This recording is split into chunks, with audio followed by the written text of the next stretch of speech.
দর্শক, আমি ফারিহ আহমেদ আপনাদেরকে আমন্ত্রণ জানাচ্ছি মানবকণ্ঠ ডিজিটালে।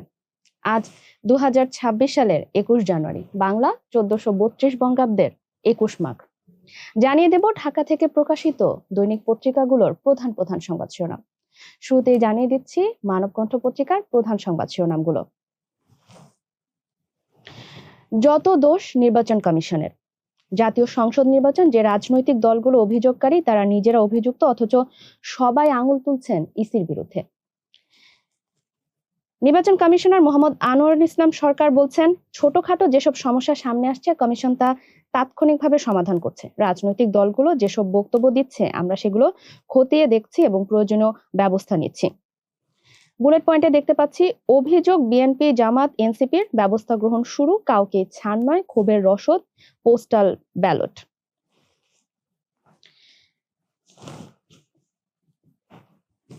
দেশের প্রধান চ্যালেঞ্জ এখন টিকে থাকা নয়, বরং স্থিতিশীলতা নিশ্চিত করা। নতুন বাংলাদেশের রূপরেখা দিলেন ডক্টর শফিকুর। জামায়াতের পলিসি সামিটে যুক্তরাষ্ট্র, ভারত সহ 30 দেশের প্রতিনিধিরা উপস্থিত ছিলেন।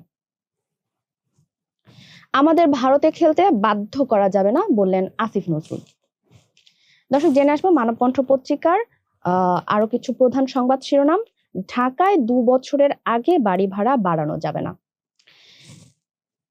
ডিএনসিসির প্রশাসক মোহাম্মদ এজাজ বলছেন, জানুয়ারি মাস এলেই বাড়ি ভাড়া বাড়ানোর একটি প্রচলিত রীতি তৈরি হয়েছে, অথচ বাড়ি ভাড়া বাড়ানোর যৌক্তিক সময় হলো অর্থ বছরের শুরু। দর্শক, একটু খেয়াল করে দেখবেন, বলা হয়েছে, আমি আবার রিপিট করছি, বাড়ি ভাড়া বাড়ানোর যৌক্তিক সময় হলো অর্থ বছরের শুরু, অর্থাৎ জুন জুলাই।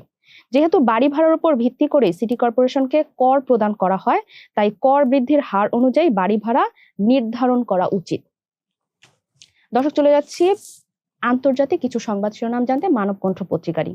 সরকার বিরোধী বিক্ষোভকারীদের বিচার শুরু করলো ইরান। চলে যাচ্ছে পরবর্তী একটি আন্তর্জাতিক প্রধান সংবাদ শিরোনামে। ভারতের সঙ্গে যুদ্ধের পর চাহিদা বেড়েছে পাকিস্তানি অস্ত্রের। দর্শক, জেনে আসবো কালবেলা পত্রিকার প্রধান সংবাদ শিরোনাম। আওয়ামী লীগের ভোট নিয়ে কাড়াকাড়ি। প্রকাশ্যে সবাই আওয়ামী লীগকে নির্বাচন থেকে দূরে রাখার কথা বললেও ভেতরে চলছে আওয়ামী লীগ সমর্থক জোট টানতে নীরব প্রতিযোগিতা। বুলেট পয়েন্টে দেখে আসি এই প্রধান সংবাদ শিরোনামটির কিছুটা বিস্তারিত। আসন ভিত্তিক ভোট ব্যাংক দখলে প্রতিদ্বন্দ্বীরা আক্রমণাত্মক, কিন্তু বক্তব্যে আওয়ামী লীগের প্রতি নেওয়া হচ্ছে নরম অবস্থান।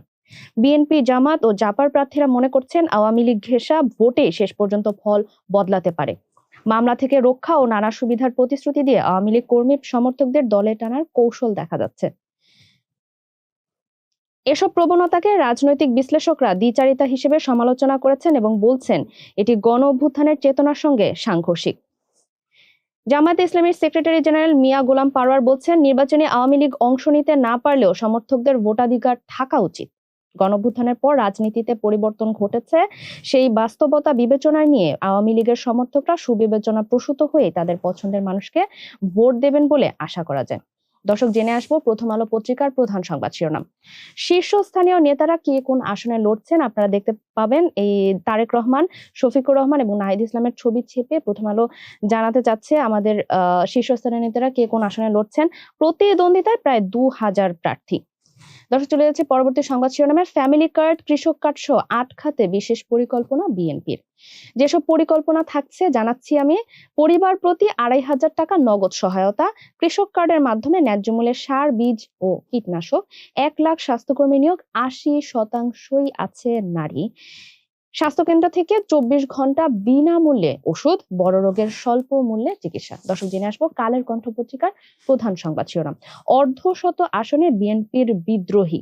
ত্রয়োদশ জাতীয় সংসদ নির্বাচনে 298 আসনে মোট প্রার্থী 1967। তারেক রহমানকে সমর্থন করে প্রার্থিতা প্রত্যাহার ব্যারিস্টার সরওয়ারের। ইসলামী আন্দোলনের ফয়জুল করিমকে সমর্থন করে প্রার্থিতা প্রত্যাহার 10 দলীয় জোটের। আজ প্রতীক বরাদ্দ। দর্শক, জেনে আসবো নির্বাচন সংক্রান্ত আরেকটি প্রধান সংবাদ শিরোনাম। নির্বাচনের আগেই লুট হওয়া অস্ত্র উদ্ধার করতে হবে।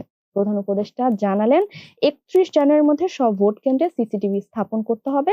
নতুন 4 থানা সাতক্ষীরা এ শ্রেণীতে মহিলা ও শিশু বিষয়ক মন্ত্রণালয়ের নাম বদল। সভায় প্রশাসনিক পুনর্বিন্যাস সংক্রান্ত 11টি প্রস্তাব অনুমোদিত। দর্শক, কালের কণ্ঠ পত্রিকার পর চলে যাচ্ছে যুগান্তর পত্রিকায়। তাদের প্রধান সংবাদ শিরোনামগুলো জেনে আসি। ত্রয়োদশ জাতীয় সংসদ নির্বাচন, চূড়ান্ত লড়াইয়ে 2000 প্রার্থী। দর্শক জেনে আসবো পরবর্তী প্রধান সংবাদ শিরোনাম, রোকন বাহিনীর লোক মনে করে র‍্যাবের ওপর হামলা, সন্ত্রাসীদের অভয়ারণ্য জঙ্গল সলিমপুরে।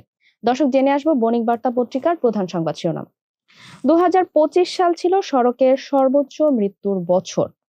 সড়ক দুর্ঘটনায় 2025 সালে দেশে 5,490 জনের মৃত্যু হয়েছে। এই তথ্য দেশের সড়ক পরিবহন খাতের সর্বোচ্চ নিয়ন্ত্রক সংস্থা বিআরটিএ নিশ্চিত করেছে। বক্স অংশে দেখতে পাচ্ছি একটি প্রধান সংবাদ শিরোনাম, নির্বাচনী জোটে ছাত্র নেতৃত্বের রাজনৈতিক ভবিষ্যৎ অনিশ্চিত। সাউথ চায়না মর্নিং পোস্টের বিশ্লেষণে উঠে এসেছে এই প্রধান সংবাদ শিরোনামটির সংক্রান্ত তথ্য। দর্শক জেনে আসবো আমাদের সময় পত্রিকার প্রধান সংবাদ শিরোনামগুলো। বাজলো ভোটের বাঁশি। আমাদের ত্রয়োদশ জাতীয় সংসদ নির্বাচনে মোট প্রার্থী 2254 জন, অর্থাৎ আর কিন্তু বেশি দিন বাকি নেই আমাদের সংসদ নির্বাচনে। এরই সাথে আমি জানিয়ে দিচ্ছি আরেকটি প্রধান সংবাদ শিরোনাম, প্রতীক হাতে কাল থেকে মাঠের প্রচার শুরু। দর্শক জেনে আসবো বাংলাদেশ প্রতিদিন পত্রিকার প্রধান সংবাদ শিরোনামগুলো, প্রত্যাহার 305, লড়াইয়ে 1967। যেমনটা আমি আগের সংবাদ পত্রিকাগুলোতে আপনাদেরকে জানিয়ে আসলাম। প্রতীক নিয়ে এবার মাঠে নামছেন প্রার্থীরা। ইসলামী আন্দোলনে লড়ছে 259 আসনে, জামাত জোটে এনসিপি 30 ও খেলাফত 29। দর্শক জেনে আসবো আমাদের দেশ পত্রিকার প্রধান সংবাদ শিরোনাম, এবার ভোট যুদ্ধের প্রস্তুতি, শেষ হলো মনোনয়নপত্র প্রত্যাহার। দর্শক জেনে আসবো দৈনিক জনকণ্ঠ পত্রিকার প্রধান সংবাদ শিরোনামগুলো, সমৃদ্ধ বাংলাদেশের রূপরেখা দিল জামাত, দুর্নীতির বিরুদ্ধে জিরো টলারেন্স, নতুন শিল্প উদ্যোক্তাদের জন্য ফ্রি গ্যাস বিদ্যুৎ, কৃষক ও গ্রাজুয়েটদের জন্য সুদমুক্ত ঋণ সুবিধা, স্মার্ট সোশ্যাল সিকিউরিটি কার্ড চালু, করাইল বস্তিবাসীর জন্য ফ্ল্যাট নির্মাণের পরিকল্পনা রয়েছেন জানালেন তারেক রহমান। দর্শক জেনে আসবো নয়া দিগন্ত পত্রিকার প্রধান সংবাদ শিরোনামগুলো, নতুন বাংলাদেশ গঠনের রূপরেখা ঘোষণা, জামায়াতে ইসলামের পলিসি সামিট 2026, জুলাইপন্থীদের বিভাজনে সক্রিয় ফ্যাসিবাদ গোষ্ঠী, গণভোট ঘিরে হ্যাঁ না মেরুকরণ জটিল হচ্ছে। দর্শক জেনে আসবো দৈনিক ইনকিলাব পত্রিকার প্রধান সংবাদ শিরোনামগুলো, নির্বাচনের আপিলে প্রার্থিতা ফিরে পেলেন 416 জন, ভোটের লড়াইয়ে 2257 জন প্রার্থী। 299 ভোট কেন্দ্রে বিদ্যুৎ নেই, বিকল্প ব্যবস্থা রাখার নির্দেশ, ঝুঁকিপূর্ণ ভোট কেন্দ্রে সিসি ক্যামেরা স্থাপনের বরাদ্দ 71 কোটি টাকা।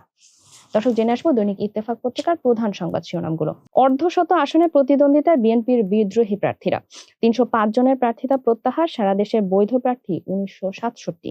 জামাত আমির সহ 8 নেতাকে নিরাপত্তা দেওয়ার নির্দেশ, আজ প্রতীক বরাদ্দ, কাল থেকে আনুষ্ঠানিক প্রচারণা।